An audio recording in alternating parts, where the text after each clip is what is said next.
إن الحمد لله نحمده ونستعينه ونستغفره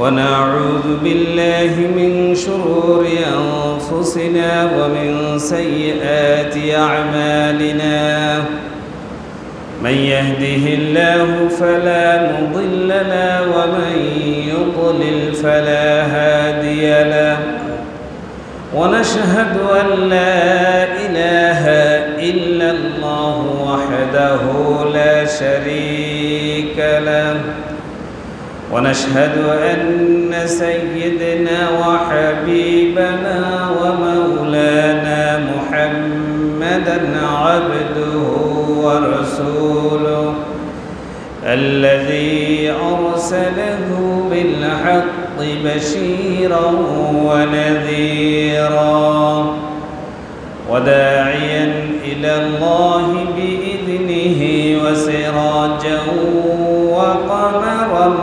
منيرا فقد قال الله تعالى في كلامه المجيد وفرقانه الحميد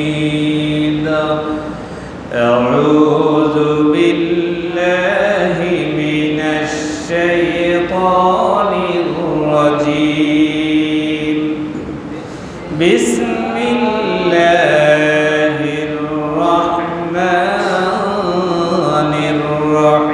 الرحيم إن الله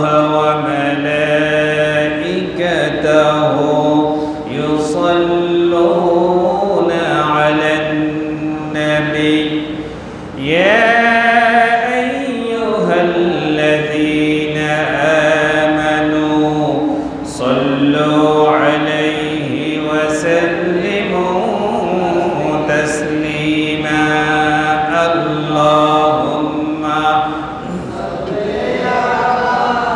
سيدنا مولانا محمد وعلى آل سيدنا مولانا محمد بلغ العلا بكماله كشف الدجى بجماله حسنت جميع خصاله صلوا عليه وآله بلغ العلا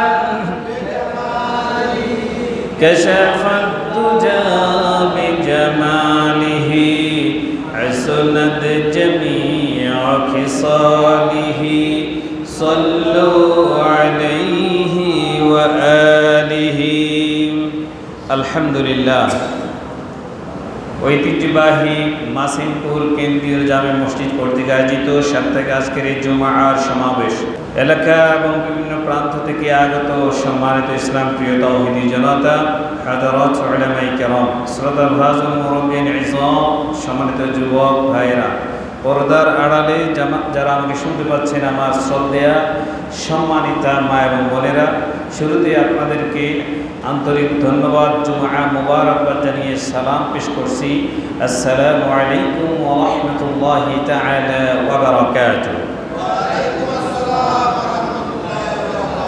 আমরা মহান আল্লাহ তাবারক ওয়া তাআলার দরবারে সর্বপ্রথম লাখো কোটি অসংখ্য অগণিত শুকরিয়া আদায় করছি যে মহান রব্বুল ইজ্জত ওয়াল জালাল আমাদেরকে আজকে সাপ্তাহিক জুমআর মাহফিলে জুমআর সমাবেশে পারিবারিক ব্যক্তিগত সামাজিক ব্যবসায়িক সমস্ত কাজকে উপেক্ষা করে রবের ডাকে সাড়া দিয়ে কোরআনিক কারীমের এই মাজমার মধ্যে আসার বসার কথা বলার যিনি সুযোগ এবং সক্ষমতা প্রদান করেছেন আমরা সে মহান রব্বুল ইজ্জত ওয়াল জালালের আলিশান দরবারে কালিমাতে শুকর আদায় করছি সকলে উচ্চ কণ্ঠে বলছি আলহামদুলিল্লাহ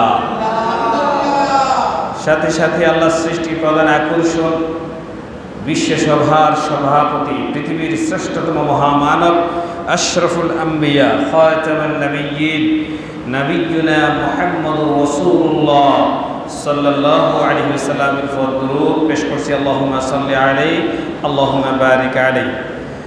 তার সাথে সাথে আত্মার মাগফিরাত কামনা করছি সেই সকল শুহাদায়ে কেরাম, মর্দে মুজাহিদদের, যুগ যুগ ধরে যারা ইসলাম এবং দেশের জন্য, মানবতার জন্য বিভিন্ন প্রান্তরে, বদরের প্রান্ত থেকে শুরু করে ফিলিস্তিনের গাজা উপত্যকাকে শুরু করে বাংলার এই ভূখণ্ডের মধ্যে বিগত দিন যে সমস্ত ছাত্র জনতা শাহাদাতের নাজরানা পেশ করেছেন, আমরা ওনাদের আত্মার মাগফিরাত কামনা করছি। সকলে বলছি আমিন। সম্মানিত বন্ধুগণ, আপনারা সবাই কেমন আছেন? আলহামদুলিল্লাহ, আপনাদের দোয়া আমি আলহামদুলিল্লাহ ভালো আছি।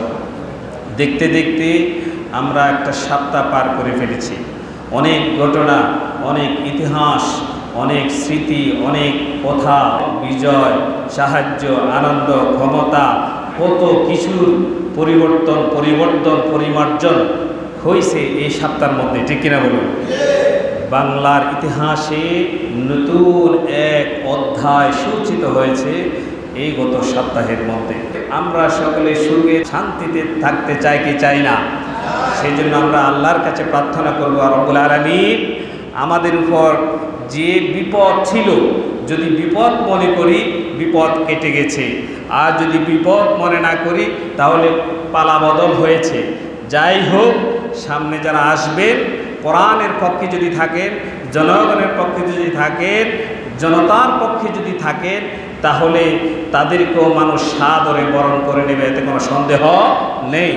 হ্যাঁ, যদি তারাও যদি জনগণের উপর, জনতার উপর, মানবতার উপর, আলেম ওলামার উপর, কোরআনের উপর, ইসলামী নেতৃবৃন্দের উপর যদি তারাও যদি পূর্বেকার মতো জুলুমের ইতিহাস রচনা করে, তারাও যদি অত্যাচার নির্যাতন করে, আলেম ওলামাকে নির্বিচারে কারাবরণ করে, তারাও যদি আয়না ঘরের মতো নতুন কিছু স্থাপন করে, তাহলে ইতিহাস সাক্ষী জালিমের পতন হবেই হবে।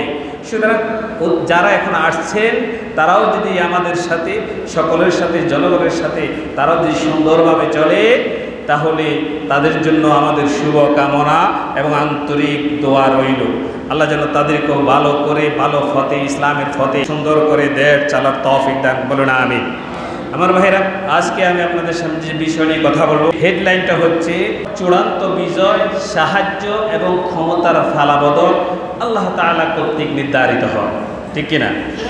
বিজয়, সাহায্য, চূড়ান্ত বিজয় এবং আল্লাহর সাহায্য, আর ক্ষমতার ফালাবদল, ক্ষমতার রদ বদল, এগুলো মানুষের মাধ্যমে হয় না। এগুলো কার পক্ষ থেকে হয়? এগুলো পয়সাল হয় আসমানে হয়।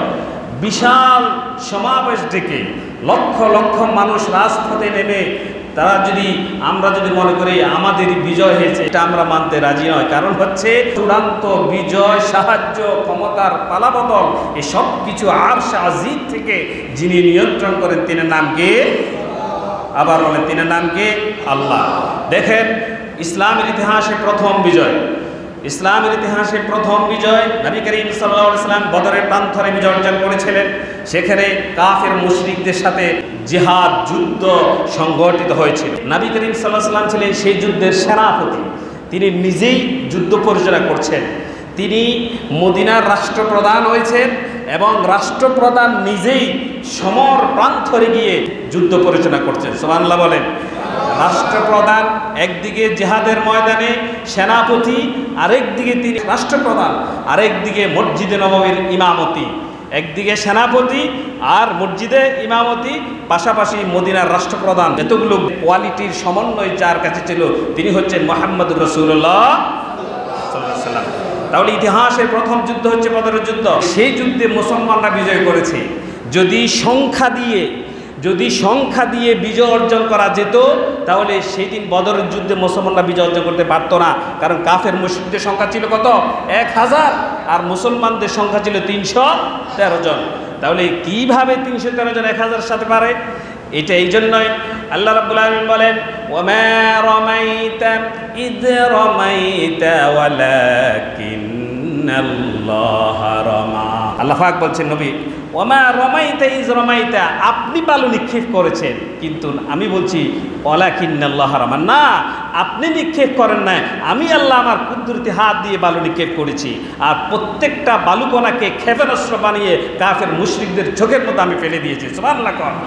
তাহলে আপনি আপনার সাহাবীদের ক্রেডিট নয়, এটা হচ্ছে আমি আল্লাহ রাব্বুল আলামিনের ক্রেডিট। আমি আরশ থেকে আপনাকে সাহায্য করেছি, সেই আল্লাহ এখন আছে না নাই? আল্লাহ রাব্বুল আলামিন বলেন, ইযা জাআ নাসরুল্লাহি ওয়াল ফাতহু ওয়া রাআইতান নাসা ইয়াদখুলুনা ফি দীনিল্লাহি আফওয়াজা। বলেন আল্লাহু আকবার। এই সূরা তো আমরা সকলে জানি, এই সূরার নাম হচ্ছে সূরাতুন নাসর। এই সূরা কোরআনে কারীমে যত সূরা আছে সবার শেষে অবতীর্ণ হয়েছে এই সূরা। সুবহানাল্লাহ। নবীজি সাল্লাল্লাহু আলাইহি সাল্লাম মক্কায় ঢুকলেন, ঢুকে তিনি মক্কার ভিতরে তিনি ঢুকে বাইতুল্লাহ নামাজ পড়লেন, 360টা মূর্তি তিনি ভেঙে ফেললেন। তারপরে মক্কার লোকজন তখন সারিবদ্ধভাবে দাঁড়িয়ে গেল। যে লোকগুলো বিশ্বনবীকে দেশ ত্যাগ করতে বাধ্য করলো, যে লোকগুলো মুসলমানদের বিরুদ্ধে ছিল, সেই লোকগুলো 10,000 সৈন্য দেখে তারা অবাক হয়ে গেল। মক্কাবাসী চিন্তা করলো, মুহাম্মদ যে 10,000 সাহাবী নিয়ে আসলেন, আমাদের একটাকেও তিনি আজকে জীবিত রাখবেন না, মেরে ফেলবেন, একটাকেও রাখবেন না। তাদের ধারণা ছিল এমন। কিন্তু নবীজি সারিবদ্ধ কুরাইশ আর কাফের মুশরিকদেরকে বলছেন, ওই মক্কার কাফের মুশরিকরা শোনো, আজ আমি তোমাদের সাথে কি আচরণ করব তোমরাই বলো। যে 8 বছর আগে তোমরা আমাকে দেশ থেকে তাড়িয়ে দিয়েছ, যে 8 বছর আগে আমার সাহাবায়ে কেরামদেরকে তোমরা কারাবরণ করিয়েছ, জুলুম করছো, নির্যাতন করছো, এখন তো আমি মক্কায় চলে আসলাম, আমি মক্কায় জয় করে ফেললাম, তোমাদের জন্য এখন আমার সিদ্ধান্ত কি তোমরা বলো। তখন তারা বলছে, হে মুহাম্মদ, আমরা চাই তুমি আমাদেরকে ক্ষমা করে দাও, তুমি আমাদেরকে মাফ করে দাও। নবীজি বললেন, ও মক্কাবাসী, যে নির্যাতন তোমরা আমার উপর করেছ, আজকে তোমাদের উপর আমার আর কোনো অভিযোগ নাই। আজকের এই মক্কার উপকণ্ঠে দাঁড়িয়ে আমি ঘোষণা দিলাম, আমি তোমাদের সবাইকে মাফ করে দিলাম। সুবহানাল্লাহ। সবাইকে হাতের মুঠোয় পেয়েছেন নবীজি। মক্কার সমস্ত কাফের মুশরিককে হাতের মুঠোয় পেয়ে তিনি কি মারছেন নাকি মাফ করছেন? তিনি কি প্রতিশোধ নিয়েছেন না ক্ষমা করছেন? তাহলে ইসলামে কি প্রতিশোধ নেওয়া ভালো না ক্ষমা করে দেওয়া ভালো? কিন্তু আজকে আমরা তার বিপরীত দেখতে পাচ্ছি। আপনারা দেখেছেন গণ অভ্যুত্থান যখন হয়েছে, যে গণভবন থেকে হাঁস, বালিশ, শাক, সবজি মাথায় করি, রিক্সায় করি, যার যেমন পাট করে নিয়ে চলে যাচ্ছে। কেন? আপনারা, এটা তো রাষ্ট্রের সম্পদ, এটা কি ব্যক্তির সম্পদ? যিনি এখানে থাকবেন তিনি তখন এখানে দায়িত্ব আদায় করবেন, এখন যিনি আসবেন তিনি তো এটা আবার এখানে ব্যবহার করবেন।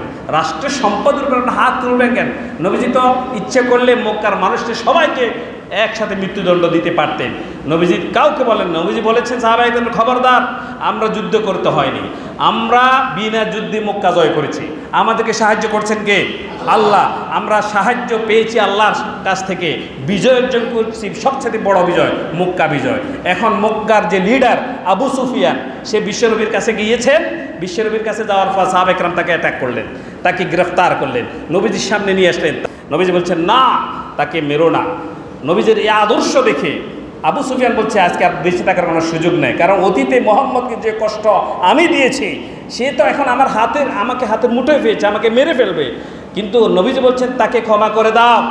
রাসূলুল্লাহর আদর্শ থেকে আবু সুফিয়ান বলছে, হে মুহাম্মদ, অতীতে যা করেছি, ভুল করেছি, লা ইলাহা ইল্লাল্লাহু মুহাম্মাদুর রাসূলুল্লাহ, তিনি ইসলাম ধর্মে চলে আসলেন। বলে সুবহানাল্লাহ। নবীজি বলছেন, মক্কার মুশরিক কাফেররা শোনো, যারা এই যে কাবার ভিতরে ঢুকে যাবে তোমরা নিরাপদে থাকবা, যারা অস্ত্র ফেলে আত্মসমর্পণ করবা তোমাদের উপর কোনো প্রতিশোধ নাই, যারা আবু সুফিয়ানের ঘরের মধ্যে আশ্রয় নিবা তোমাদের জন্য ক্ষমা করে দিলাম, কোনো প্রতিশোধ নাই। সমস্ত কাফের মুশরিকরা আত্মসমর্পণ করলো, নবীজি সবাইকে ক্ষমা করে ইসলামের ইতিহাসের মধ্যে একটা দৃষ্টান্ত স্থাপন করলেন। আমার বাইরে, এই জন্য ক্ষমতা সবসময় মানুষের হাতে থাকে না, সমস্ত ক্ষমতার উৎস কে? জনগণ কোনদিন ক্ষমতার উৎস হতে পারে না। আল্লাহ রাব্বুল আলামিন বলেন, কুলিল্লাহুম্মা মালিকাল মুলকি তুতিল মুলকা মান তাশা ওয়া তানজিউল মুলকা মিম্মান তাশা ওয়া তুইজ্জু মান তাশাউ ওয়া তুযিল্লু মান তাশাউ বিয়াদিকাল খায়র ইন্নাকা আলা কুল্লি শাইইন কাদির। আল্লাহ পাক বলছেন, হে নবী আপনি বলুন, হে রাজাদিরাজ, এই সমস্ত রাজ্যের সমস্ত আসমান জমিনের মালিক, তুমি যাকে ইচ্ছা রাজত্ব ক্ষমতা দাও, আবার যার কাছ থেকে ইচ্ছা মুহূর্তের মধ্যে ক্ষমতা চিনিয়ে নাও। এগুলা কার কাজ? ক্ষমতা দেওয়ার মালিককে, সম্মান দেওয়ার মালিককে, অপমান করার মালিককে। আল্লাহ আয়াতে বলছে ওয়া তুইজ্জু মান তাশা, যাকে ইচ্ছা আমি তাকে সম্মানিত করি, ক্ষমতা দিয়েও করি, ক্ষমতা না দিয়েও করতে পারি। ওয়া তুযিল্লু মান তাশা, আবার যাকে ইচ্ছা ঘাড় ধরে থাপ্পড় করে সিংহাসন থেকে আমি বের করে দিতে পারি। ঠিক কিনা বলো? সুতরাং এগুলো কার কাজ? আল্লাহ রাব্বুল আলামিন বলছেন ইন্না বাতুশা রাব্বিকা লাশাদীদ। সবাই ধরে বারবার, আমার আল্লাহ বলছেন সবাই ধরে বারবার, কিন্তু আমি রব্বুল আলামিন যখন ধরবো, আমি আল্লাহর ধরা হচ্ছে একবার। ইন্না বাতশা রাব্বিকা লাশাদীদ, আমি যখন ধরবো কেউ তখন পালানোর কোনো সুযোগ পাইবে না, কেউ কিচ্ছু করতে পারবে না। আল্লাহ যেদিন সিদ্ধান্ত নিয়ে নেবেন যে তাকে আর ক্ষমতা রাখবো না, আর মানুষ কি পারবে? আর যখন বলবেন না তাকেই ক্ষমতা আমি দিব, মানুষ কি হটাতে পারবে? এগুলা কে নিয়ন্ত্রণ করে বলেন? কোরআনে কারীমের সূরাতুল আলে ইমরান আল্লাহ বলছেন ইন্নাকা আলা কুল্লি শাইইন কাদির। সমস্ত কিছুর উপর যদি কেউ ক্ষমতা দেখাতে চায়, সেটা হচ্ছে আমি রব্বুল ইজ্জত ওয়াল জালাল। বলেন আল্লাহু আকবার। আজকে যিনি রাষ্ট্রের চেয়ারে বসবেন, তিনি যদি বলেন সমস্ত মানুষকে 5 ওয়াক্ত নামাজ পড়তে হবে, আজানের সময় সমস্ত দোকান বন্ধ, যিনি রাষ্ট্রপ্রধান যদি এই ঘোষণা দেয়, তাহলে তৃণমূল পর্যন্ত এটা সবাই মানবে কিনা? অবশ্যই মানবে। আর যদি মিম্বর থেকে যদি আমি 200 আরো বলি, আরো যে আজান দিলে দোকানপাট বন্ধ, সবাই মসজিদে চলে আসবেন, এটা মানবে? কারণ এই চেয়ারের এত ক্ষমতা নেই।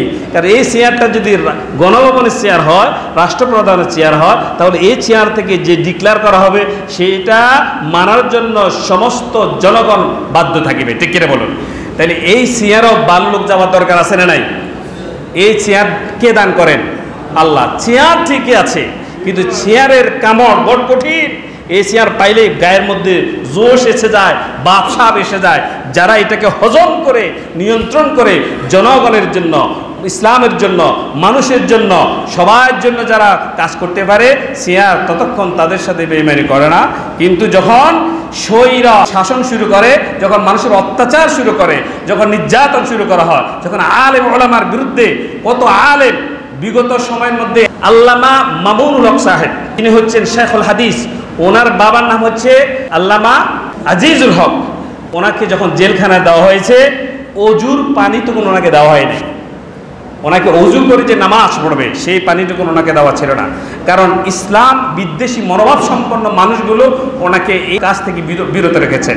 যুগ যুগ ধরে যারাই ইসলামের বিপক্ষে থাকবে, এখন যারা আসছেন তারাও যদি ইসলামের বিরুদ্ধে কথা বলে, আগে যারা যেমন চলে গিয়েছে তার চাইতে আরো বেশি অপদস্থ, অপমানিত হয়ে তারাও যাবেন। ঠিক কিনা বলুন? এই জন্য জনগণ এবং ইসলাম, জনগণের সার্বিক সুবিধা নিশ্চিত করতে হবে। ইসলাম এবং মুসলমান সাম্প্রদায়িক সম্প্রীতি যারা বজায় রাখতে পারবে। এখন দেখা গেছে ক্ষমতার পালাবদল যখন হয়েছে, এক শ্রেণীর লোক হিন্দু ভাইদের, আমার ভাইদের, সংখ্যালঘু ভাইদের, তাদের মূর্তি, তাদের দেবদেবী, তাদের কি মন্দিরের মধ্যে আঘাত হানতেছে। এটা কোন ধরনের? ইসলাম এটা বলছে? নবী বলছেন খবরদার, যে কোনো মুসলমানকে হত্যা করলো সে জান্নাতের সুঘ্রাণও পাবে না। বলে নাউজুবিল্লাহ। অথচ জান্নাতের সুঘ্রাণটা কেমন? জান্নাতে যাওয়ার 40 বছরের রাস্তা, এখনো জান্নাতে যায় না। জান্নাতে যেতে হলে আরো 40 বছর সময় লাগবে। নবীজি বলছেন 40 বছরের রাস্তার আগে জান্নাতের সুঘ্রাণ পেয়ে যাবে। সুবহানাল্লাহ। জান্নাত এত চমৎকার। আর নবী বলছেন যদি কেউ কোনো মুসলমানকে হত্যা করলো, তাহলে সে জান্নাতের সুগন্ধ সে পাবে না, জান্নাতে দূরে থাক। এই জন্য সাম্প্রদায়িক সম্প্রীতি এটা আমাদেরকে অটুট রাখতে হবে। মানুষ যাবে, মানুষ আসবে, কিন্তু আমরা সবাই তো এলাকার লোক। এই যে আওয়ামী লীগ ক্ষমতা থেকে গেছে, এখন তত্ত্বাবধায়ক কেয়ারটেকার আসছে, আমরা কি সবাই পাল্টে গেছি? আমরা তো সকলেই আছি। এই জন্য ক্ষমতার ফালা বদলে, রাজনৈতিক পরিবর্তনে, পটভূমির পরিবর্তনে কেউ যদি মনে করেন এখন আমি সব, এখন আমি অমুককে মারবো, অমুককে ধরবো, এটাকে এই করবো সেই করবো, আপনি ভুল করছেন। কারণ এই ফালা বদলও বদলে যেতে পারে কি পারে না? পারে। এই পালা বদলও বদলে যেতে পারে। আমার ভাইরা, সামাজিক শান্তি শৃঙ্খলা রক্ষা করার জন্য এই মাসুম প্রবাসীকে আমি উদাত্ত আহ্বান জানাচ্ছি। দল মত নির্বিশেষে, দল মত জাতি বর্ণ নির্বিশেষে আমরা সকলে মানুষ, আমরা একে অপরের নিরাপত্তা দিতে বাধ্য থাকিব। আমরা কেউ কারো ক্ষতি করতে রাজি না। আমরা এটা করবেন না, এটা করবেন না যে আমি অত্যাচারিত হয়েছি, এখন আমি করলে অসুবিধা কি? ইসলাম সেই সুযোগ দিয়েছে। ইসলাম বলছে তোমার উপর যদি তোমাকে যদি কেউ হত্যা করে, তুমি তাকে হত্যা করো। তবে হত্যা না করে যদি ক্ষমা করে দিতে পারো, তাহলে সেটাই হচ্ছে সবচাইতে কি মঙ্গল। কিন্তু হত্যা করতে গিয়ে যদি তোমাকে দিছে থাপ্পড়, তুমি লাতি উষ্টা থাপ্পড় দিয়ে কল্লা কেটে ফেলছ, তুমি তো সীমা লঙ্ঘন করছো। আর সীমা লঙ্ঘনকারী কোনোদিন জান্নাতে যেতে পারবে না। তুমি যেটা করছো এটা স্বৈরাচারী করছো। তোমাকে যদি কেউ আঘাত করে, তুমি আঘাত করো, ইসলামের বিধান আছে, তবে সীমা লঙ্ঘন করা যাবে না।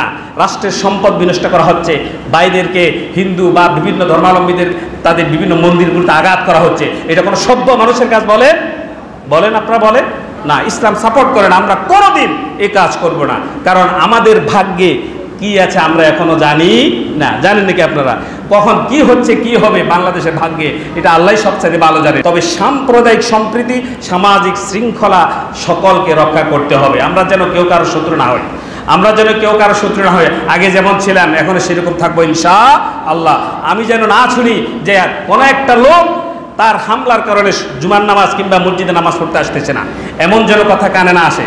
বরঞ্চ আগের চাইতে ভ্রাতৃত্বের বন্ধনকে অটুট রেখে সামাজিক বন্ধনকে আমরা শক্ত করে আমরা চলাফেরা করবো ইনশাআল্লাহ। আমার ভাইরা, আল্লাহ রাব্বুল আলামিন বলছেন ওয়ালামান সাবারা ওয়া গাফারা ইন্না যালিকা লামিন আযমিল উমুর।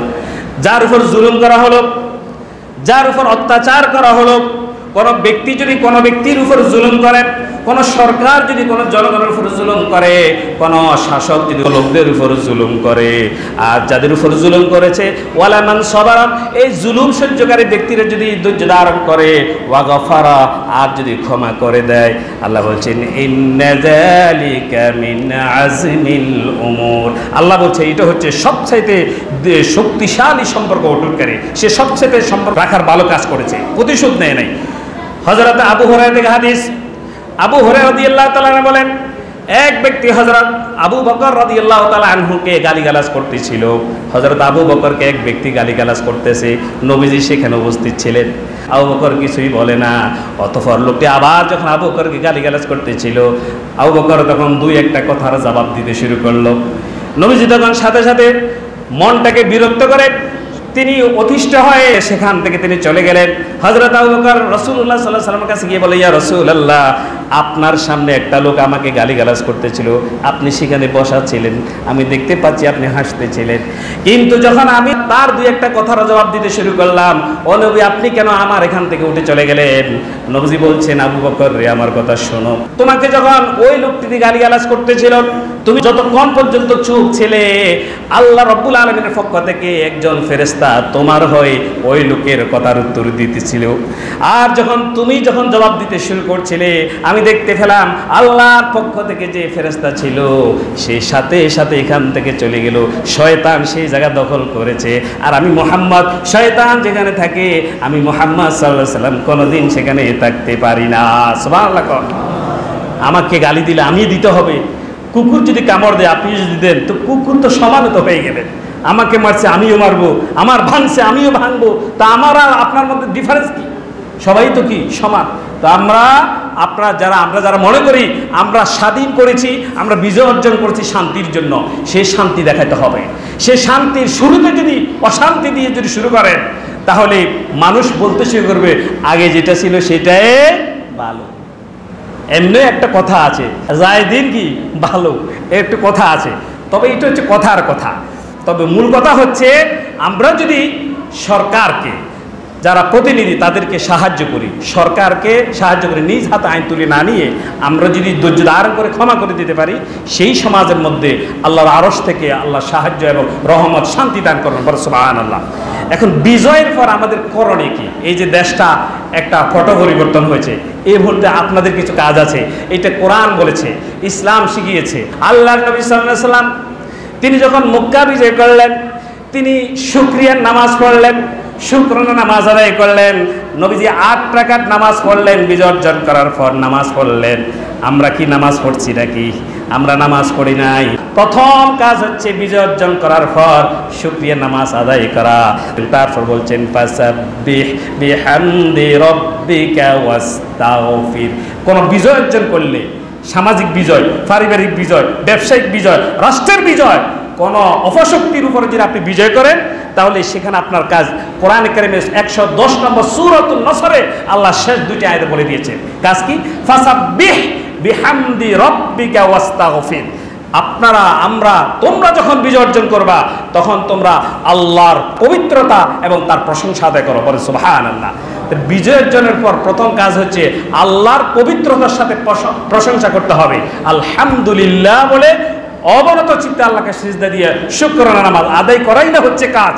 এইটা না করে আমরা কি করছি? তারপর যে কোনো বিজয়ের মধ্যে যারা ইন্তেকাল করেন, যারা শহীদ হয়, তাদের জন্য কৃতজ্ঞতা প্রকাশ করা, এইটাই হচ্ছে বিজয়ের কাজ। আর কাজ হচ্ছে কোরআন কারীম তিলাওয়াত করে দোয়া করা। এটাই হচ্ছে বিজয় অর্জনের পর কাজ। ধৈর্য ধারণ করা, ক্ষমা করে দেয়া এবং সংখ্যালঘুদের সম্পদকে পাহারাদার হওয়া।